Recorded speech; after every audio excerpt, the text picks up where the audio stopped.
இப்ப அப்படியே அடுத்து மூவ் பண்ணி நம்ம பங்காளி எம்ஐ கூட போமா. சோ எம்ஐ பொறுத்த வரைக்கும் பேச வேண்டிய முதல் விஷயமே மீம்ஸ்ல நிறைய ட்ரெண்டான ஒரு விஷயம் தான். அதாவது யாருன்னே தெரியாம எடுக்கிறாங்கடா ஒரு பிளேயர் அப்படின்னு சொல்லி எல்லாரும் நினைப்பாங்க. ஆனா அந்த எடுத்த பிளேயரே வந்து யாருன்னு தெரிய வைக்கிறதே மும்பை இந்தியன்ஸ் தான் அப்படின்னு சொல்லிட்டு சீரியஸ்லி எக்கச்சக்கமான பேர் இருக்கிறாங்க. நம்ம அது பட்டியலே போடலாம். இன்ஃபேக்ட் வந்து ரோஹித் சர்மா ரீடிஃபைன் ரீவர்ஷன் பண்ணதே வந்து எம்ஐ தான், அவரோட கேப்டன்சி மூலமா அண்ட் ஓப்பனிங் அவர் ஆனது மூலமா தான் வந்து பாத்தீங்கன்னா அடுத்து ஒரு சரி தோனி வந்து ஓப்பனிங் ப்ரொமோட் பண்ணாருன்னு சொல்லிட்டு அதுமே ஒரு சின்ன சின்ன ஸ்டோரிகள் இருக்கு. பும்ராவா இருக்கட்டும், ஹர்திக் பாண்டியாவா இருக்கட்டும், குணால் பாண்டியாவா இருக்கட்டும், இந்த மாதிரி எக்கச்சக்கமான பேர் இருக்காங்க.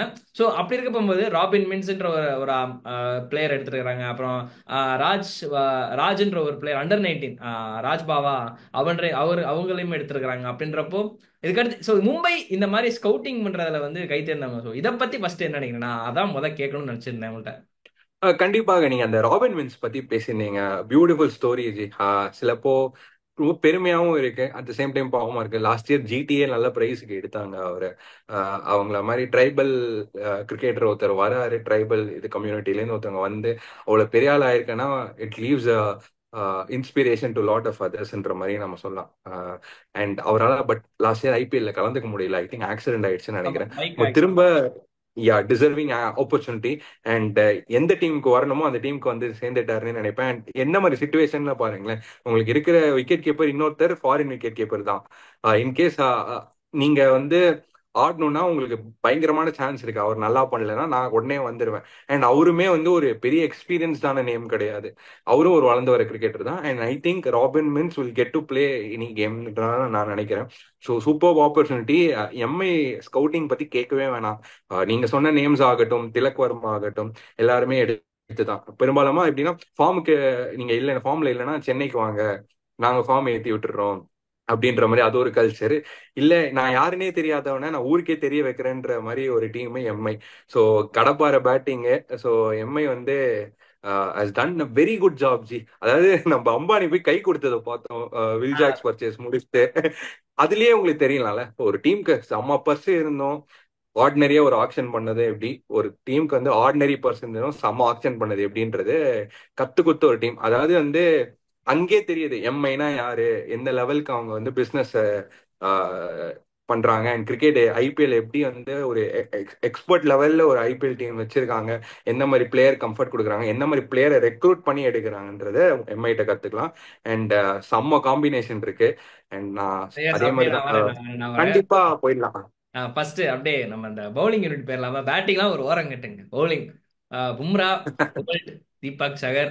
ஸோ இந்த காம்போ வந்து இப்போ ஒட்டுமொத்தமா எல்லாருமே ஃபயர் விட்டுக்கிட்டு இருக்காங்க. எம்ஐ ஃபேன்ஸுக்கு வந்து தலகால புரியலன்னு தான் நினைக்கிறேன். எப்படிடா இந்த மாதிரி ஒரு காம்பினேஷன் வந்து பிடிச்சிங்க அப்படின்ற மாதிரி நினைச்சிட்டு இருக்காங்க. ஆக்சுவலா மூணு பேருமே வந்து பும்ராவும் ஸ்விங் பண்ணக்கூடிய ஒரு பிளேயர் தான். ஸோ மூணு பேருமே ஒரு ஸ்விங்கிங் கண்டிஷன்ஸ் கூட இருக்கிற ஒரு பிளேயர். அதுல ரெண்டு பேர் பும்ரா டெத்ல எப்படியும் போடுவாரு. ஒரு மத்த ரெண்டு பேருமே வந்து போல்ட் கூட வந்து கொஞ்சம் அப்படி இப்படின்னு சொல்லி இது பண்ணுவாங்க. தீபக் சர் வந்து மேக்ஸிமம் யூஸ் பண்ணுவாங்களான்னு தெரியல. பட் ஆனா இந்த காம்போ வந்து எடுத்ததை பத்தி நீங்க என்ன நினைக்கிறீங்க? முக்கியமா மும்பை கண்டிஷன் அப்பப்போ விண்டி கண்டிஷனா வந்துச்சு அப்படின்னா அவ்வளவுதான், ஆப்போனண்ட்டுக்கு என்ன ஆகும்னே தெரியாது. ஸோ இதை பத்தி உங்களோட தாட்ஸ். அவ்வளவுதான் முடிச்சு விட்டீங்க போங்கன்ற மாதிரி இருக்கும் ஆப்போனன்ட்டுக்கு.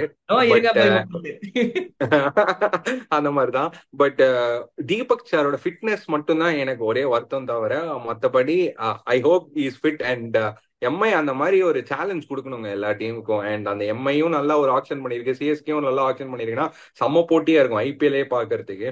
அண்ட் நீங்க அந்த கண்டிஷன் ஸ்விங்கிங் கண்டிஷன்ஸ் பத்தி பேசியிருந்தீங்க. வான்கடையில விக்கெட்ல மாய்ஸ்சர் இருக்கும்.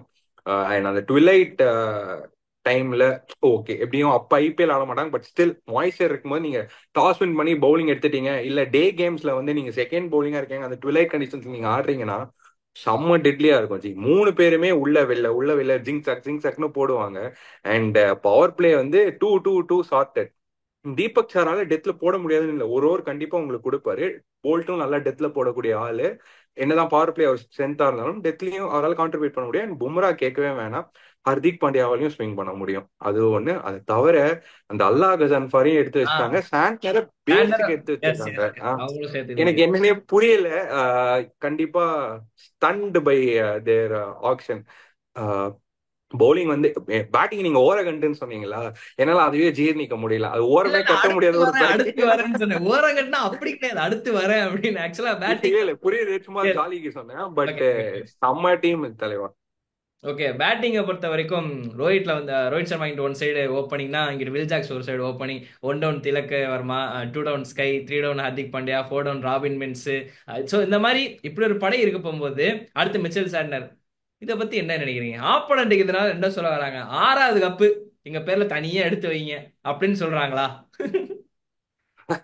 இல்ல நம்ம லாஸ்ட் டைமே வந்துட்டு அஸ்வின் கூட ஒரு சேனல்ல சொல்லியிருப்பாங்க எம்ஐ டாப் டாப் டூ அப்படின்ற மாதிரி பீடா கூட சொல்லியிருப்பாங்க. பட் அவங்க வாட்டம்ல முடிச்சிட்டாங்க. நம்மளே நிறைய பேர் மும்பை தாண்டா கப்பு எழுதி வச்சுக்கோங்கன்ற மாதிரி சொன்னோம். ஸோ கிரிக்கெட்ன்றது நம்ம இப்பவே சொல்லிட முடியாது.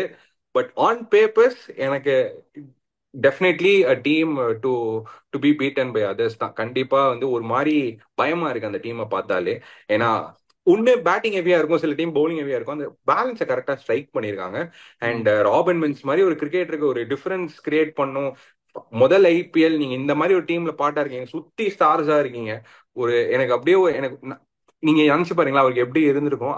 அது ஒரு வின்னிங் நோட்ல ஆக்கிட்டாரு அவரோட கான்ட்ரிபியூஷன் கூடனா நீங்க பயங்கரமா இருந்திருக்கும். இஷான் கிஷனுக்கு ஒரு ஒரு டிஃபைனிங் சீசன் கொடுத்துருக்காங்க எம்ஐ, நீங்க Yeah. யோசிச்சு பாத்தீங்கன்னா. ஸோ அந்த ஸ்லாட் கூட அவர் ஃபில் பண்ணலாம்.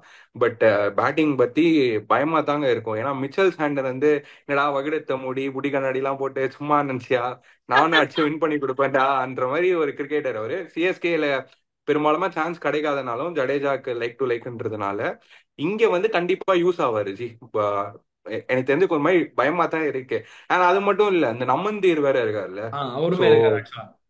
யா பட் ஆனா அவர் டாப் ஆஃப் தி ஆர்டரா பார்த்தோம். இம்பாக்ட் பிளேயரா இப்ப எப்படி அங்க யார் யூஸ் பண்ணுவாங்க தெரியல. நீங்க இம்பாக்ட் பிளேயரையும் ஆட் பண்ணி பாத்துட்டீங்கன்னா டீம் டு பீட் தான். கண்டிப்பா வந்து வாங்கடே அந்த மாதிரி பிளாட் விக்கெட்ஸ்ல உங்களுக்கு என்ன தேவை? நான் 200 அடிச்சிட்டேன்னா எனக்கு டிஃபெண்ட் பண்ணக்கூடிய நல்ல பவுலிங் பட்டாளம் தேவை.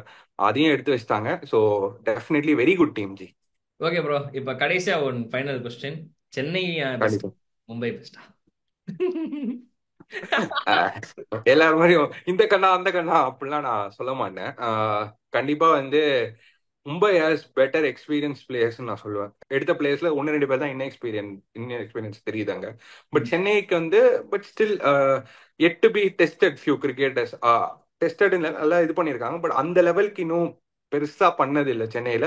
பட் ஸ்டில் சென்னைக்கு வந்து சென்னை விக்கெட்ல நல்லா பண்ணக்கூடிய ஒரு பிளேயர்ஸ். மும்பையா சிஎஸ்கேயா அப்படின்னு கேட்டீங்கன்னா ஆக்ஷன் வைஸ் மும்பை. பட் சென்னையில வந்து சென்னை அடிக்கிறது ரொம்ப கஷ்டமா இருக்கும். ஏன்னா மும்பை அடிக்க எஸ்ஆர்எச் கேகேஆரால முடியும், அவங்களுக்கும் அந்த பேட்டிங் டெப்த் எல்லாம் இருக்கு. பட் சென்னையில சென்னை அடிக்கிறது பயங்கர கஷ்டமா இருக்கும். மும்பையே வந்தாலும் கஷ்டமா இருக்கும். ஏன்னா ஸ்பின்னர்ஸ் உங்களுக்கு பெட்டரா இருக்காங்கல்ல. ஸோ ம். அந்த டிபார்ட்மெண்ட்ல மும்பை மேபி ஏன்னா அல்லா கிசன் ஃபார் அவர்லாம் இன்னும் டெஸ்டட் ஆகல. அண்ட் சாண்ட்னருக்கு சப்போர்ட் பண்ற இன்னொரு பவுலர் கரண் சர்மா தான். ஆஃப் ஸ்பின்னரே இல்ல. வில் ஜாக்ஸ் எப்படி லெவன்ல ஆடுவாரான்றது எனக்கும் டவுட்டா இருக்கு. ஸோ அப்படி ஆடிட்டாருன்னா அவரும் பெரிய ஆஃப் ஸ்பின்னர்லாம் இல்லை. அந்த ஸ்பின் அங்கதான் இன்னும் வீக்னஸ் தெரியுது எனக்கு மும்பைல.